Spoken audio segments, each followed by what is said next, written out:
नमस्कार, कैसे हैं आप सभी। स्वागत है आपका मेरा स्कूल के आपके अपने इस चैनल पर। उम्मीद करता हूं कि आपने आज के पाठ यानी कि राख की रस्सी की पठन सामग्री आपने ऑलरेडी कंप्लीट कर ली है। मैं उम्मीद करता हूं कि उस वीडियो को देखकर आपने कम से कम 3 से 4 बार पाठ का अध्ययन किया होगा और कहानी को पढ़ के उसका आनंद लिया होगा। आज हम इस पाठ के अभ्यास को करेंगे और देखेंगे कि कैसे कैसे सवाल इसमें पूछे गए हैं और कितने मनोरंजक और कितने अच्छे इसके जवाब हम लिख सकते हैं।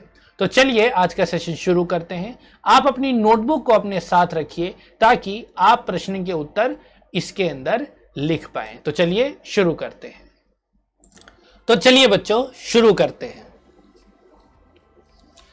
पहला प्रश्न आपकी पुस्तक में कुछ इस प्रकार दिया हुआ है। आप भी अपनी पुस्तक को निकालें और इन जवाब को अपनी पुस्तक एवं अपनी नोटबुक में उसे जरूर भरें।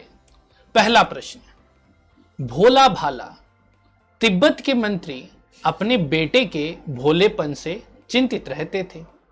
तुम्हारे विचार से वे किन किन बातों के बारे में सोचकर परेशान होते थे। हमको पता है कि कहानी के अंदर जो राजा है वह अपने बेटे से बहुत ही ज़्यादा चिंतित रहते थे क्योंकि वो बहुत ही भोला था।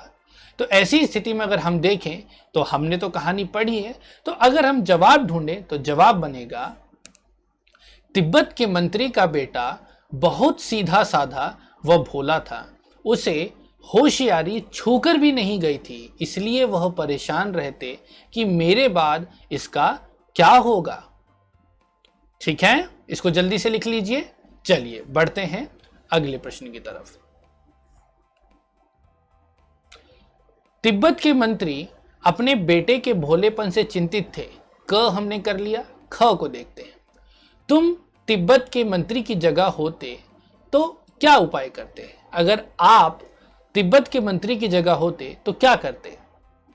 उत्तर, यदि मैं तिब्बत के मंत्री की जगह होता तो बेटे को बहुत प्यार व समझदारी से समझाता और समझदारी से काम करने के लिए प्रेरित करता। अगला प्रश्न है, शहर की तरफ। मंत्री ने अपने बेटे को शहर की तरफ रवाना किया। मंत्री ने अपने बेटे को शहर क्यों भेजा था? मंत्री ने अपने बेटे को शहर में पैसे कमाने के लिए भेजा था। उसने अपने बेटे को 100 भेड़ें दी। उसने भेड़ें देकर कहा कि इन भेड़ों को मारना या बेचना नहीं है, इन्हें वापस लाना और साथ में जौ के 100 बोरे भी लाना। मंत्री जानता था यदि उसका बेटा यह कार्य करने में सफल हो गया तो उसके बेटे को शहर व दुनियादारी की समझ आ जाएगी। है ना, ऐसा ही था ना। चलिए अगले प्रश्न की तरफ चलते हैं। पहला प्रश्न हमने किया। दूसरा, उसने अपने बेटे को भेड़ों के साथ शहर में ही क्यों भेजा? उसने अपने बेटों को भेड़ों के साथ शहर में ही क्यों भेजा? गांव में भी भेज सकता था, शहर ही क्यों भेजा? तो चलिए देखते हैं। मंत्री ने अपने बेटे को शहर इसलिए भेजा ताकि वहां की समझदारी, चालाकी, काम करने का तरीका उसके बेटे को समझ में आ सके। है ना, क्योंकि शहरों में तरीका अलग होता है, गांव में तरीका अलग होता है। तो मंत्री चाहता था कि उसका बेटा नई नई चीजें सीख पाए, समझदारी और दुनियादारी की बातें सीख पाए, इसलिए उसने उसे शहर ही भेजा। अगला प्रश्न, ग, तुम्हारे घर के बड़े लोग पहले कहां रहते थे? घर में पता करो। आसपास में भी किसी ऐसे व्यक्ति के बारे में पता करो जो किसी दूसरी जगह जाकर बस गया हो। उनसे बातचीत करो और जानने की कोशिश करो कि क्या वे अपने निर्णय से खुश हैं, क्यों। एक पुरुष, एक महिला और एक बच्चे से बात करो। यह भी पूछो कि उन्होंने वह जगह क्यों छोड़ दी थी। क्या आपके साथ भी कभी ऐसा हुआ है कि आपको अपना घर छोड़कर कहीं और जाना पड़ा हो? अगर ऐसा हुआ है तो उसके पीछे क्या कारण थे? क्या आपके आसपास आपके कुछ ऐसे दोस्त हैं जिनका परिवार उस जगह अपने घर को छोड़कर आया हो? अगर ऐसा है तो उनसे आप जरूर बातचीत कीजिए और उस आधार पर इस प्रश्न का जवाब कीजिए। हम पहले राजस्थान रहते थे। पिताजी काम की तलाश में मुंबई आए। मेरा मित्र राकेश मेरे घर के सामने रहता है। उनका परिवार भी काम की तलाश में मुंबई आए। वे पहले अपने निर्णय से खुश नहीं थे, पर समय के साथ उनको सब अच्छा लगने लगा। ये मेरी ऑब्जर्वेशन थी। आप भी अपने पड़ोस में अपने किसी दोस्त से या फिर किसी अंकल से या आंटी से इस बारे में जरूर चर्चा करें। चलिए, जौ एक तरह का अनाज है जिसे कई तरह से इस्तेमाल किया जाता है। इसकी रोटी बनाई जाती है, सत्तू बनाया जाता है, सूखा भूनकर भी खाया जाता है। अपने घर में और स्कूल में बातचीत करके कुछ और अनाजों के बारे में पता करो। इसके लिए आप अपनी मम्मी से बात कीजिए, अपने पापा से बात कीजिए, भैया दीदी से बात कीजिए और जानकारी इकट्ठी करिए कि ऐसे कौन कौन से अनाज हैं जिसका हम सत्तू बनाकर खा सकते हैं, जिसकी हम रोटी बनाकर खा सकते हैं या फिर उसको भून कर खा सकते हैं। ऐसे ही कुछ नाम नीचे दिए गए हैं, जैसे गेहूं और जौ। जैसे कुछ नाम यहाँ पे क्या दिए गए हैं, गेहूं और जौ। कुछ नाम मैं भी आपको बताता हूं। आप अपने मित्रों से, अपने घर में सभी से पूछकर यहां पर अपने हिसाब से जवाब लिख सकते हैं। ज्वार, बाजरा, चना, मक्का, ये ऐसे अनाज हैं जिनकी आप रोटी बना सकते हैं, जिनका सत्तू बना सकते हैं या फिर भूनकर खा सकते हैं। चलिए अगले प्रश्न की तरफ चलते हैं। गेहूं और जौ अनाज होते हैं और ये तीनों शब्द संज्ञा है। गेहूं भी एक संज्ञा शब्द है, जौ भी एक संज्ञा शब्द है और अनाज भी एक संज्ञा शब्द है। संज्ञा तो हमको पता है, किसी व्यक्ति, वस्तु या स्थान के नाम को संज्ञा कहते हैं। गेहूं और जौ अलग अलग किस्म के अनाज के नाम हैं, इसलिए ये दोनों व्यक्तिवाचक हैं। अनाज जातिवाचक संज्ञा है। अब यहां पर हमारे सामने तीन नाम आए, समझिए। गेहूं, जौ, अनाज। गेहूं एक खाने की वस्तु है, जौ एक खाने की वस्तु है। गेहूं और जौ अलग अलग होते हैं, लेकिन ये दोनों ही अनाज हैं। अनाज, गेहूं भी अनाज है, जौ भी अनाज है। तो यहां पर कहा गया है कि अगर किसी अनाज के नाम की बात करें, यानी कि किसी चीज की किस्म की बात करें, तो वह व्यक्तिवाचक संज्ञा कहलाएगी और अनाज जो है वो जातिवाचक संज्ञा कहलाएगी। मतलब जो विभिन्न किस्मों का एक जो समूह होता है, जो एक मेन नाम होता है, उसको हम क्या कहते हैं, जातिवाचक संज्ञा। तो नीचे दी गई संज्ञाओं का वर्गीकरण करना है और इन दो प्रकार के जो संज्ञाएं हमको दी गई हैं, व्यक्तिवाचक और जातिवाचक, उसमें उनको वर्गीकृत करना है। जैसे हमारे पास कुछ संज्ञाएं लिखी हुई है, चलिए उनको पढ़ते हैं। लेह, पहला शब्द है लेह। लेह हमको पता है कि एक शहर का नाम है। लेह क्या है, एक शहर का नाम है। तो जातिवाचक संज्ञा क्या होगी, शहर। देखिए शहर यहां पे लिखा हुआ है, शहर एक जातिवाचक संज्ञा होगी और शहर की एक किस्म है लेह, इसलिए लेह एक व्यक्तिवाचक संज्ञा होगी। ठीक है, अब बात करते हैं अगला शब्द, जैसे तांबा। तांबा क्या है, एक धातु है। तांबा क्या है, एक धातु है। तो तांबा क्या कहलाएगा, व्यक्तिवाचक संज्ञा, और धातु क्या कहलाएगी, जातिवाचक संज्ञा। Very good. अब हम देखते हैं खिचड़ी। खिचड़ी किसके साथ जुड़ता है, भोजन के साथ। तो खिचड़ी क्या है, एक भोजन का रूप है और भोजन क्या है, जातिवाचक संज्ञा। हर तरह की चीज भोजन है, खाने की जो चीज है वो भोजन है। तो खिचड़ी भोजन का एक रूप है, तो खिचड़ी क्या हुई, व्यक्तिवाचक संज्ञा, और भोजन क्या हुआ, जातिवाचक संज्ञा। अगला शब्द शेरवानी। शेरवानी हम पहनते हैं, यह वस्त्र का एक रूप है, तो यह किसके साथ बन जाता है, वेशभूषा के साथ। तो वेशभूषा का एक रूप क्या है, शेरवानी। तो शेरवानी क्या बनी, व्यक्तिवाचक संज्ञा, और वेशभूषा क्या बना, जातिवाचक संज्ञा। तो इस आधार पर हमने जो चीजें निकाली, उस आधार पर हम इसको वर्गीकृत कर सकते हैं और कह सकते हैं व्यक्तिवाचक संज्ञा में आता है लेह, खिचड़ी, शेरवानी और तांबा, है कि नहीं। जल्दी इसको नोट कीजिए। और अगर जातिवाचक संज्ञा की बात करें तो इसके अंदर आता है धातु, भोजन, वेशभूषा और शहर। ठीक है, अच्छे से क्लियर हो गया। चलिए अगले प्रश्न पे चलते हैं। अगला प्रश्न हमको कहता है, ऊपर लिखी गई हर जातिवाचक संज्ञा के लिए तीन तीन जातिवाचक संज्ञाएं खुद सोचकर लिखिए।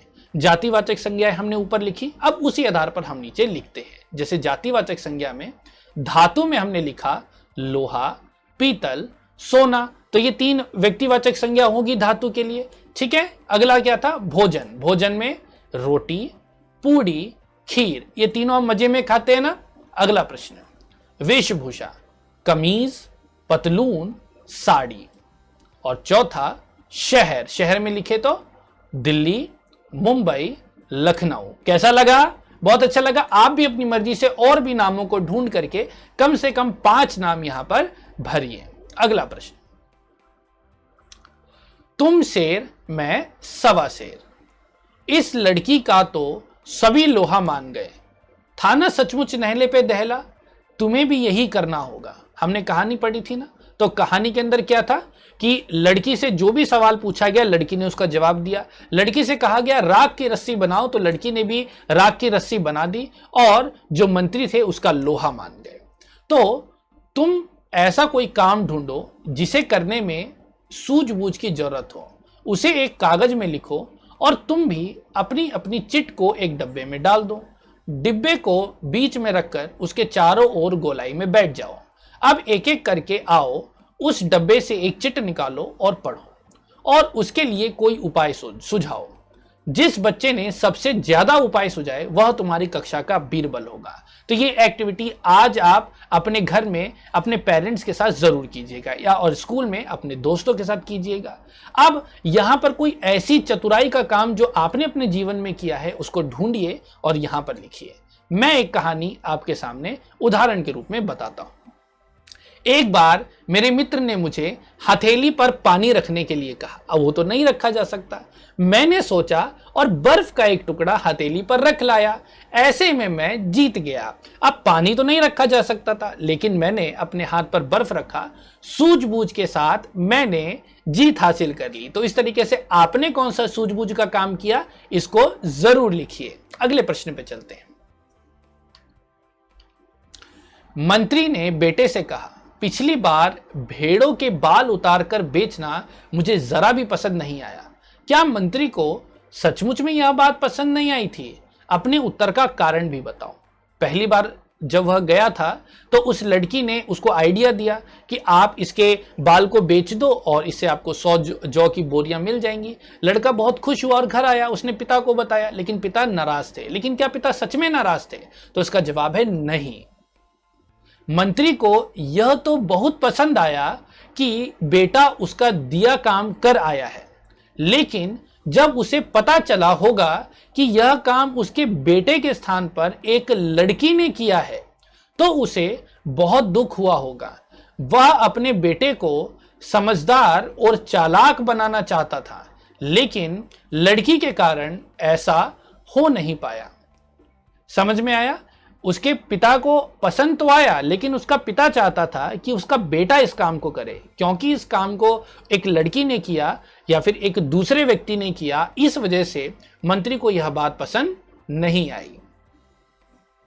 अगला प्रश्न, सींग और जौ। पहली बार में मंत्री के बेटे ने भेड़ों के बाल बेच दिए और दूसरी बार में भेड़ों के सींग बेच डाले।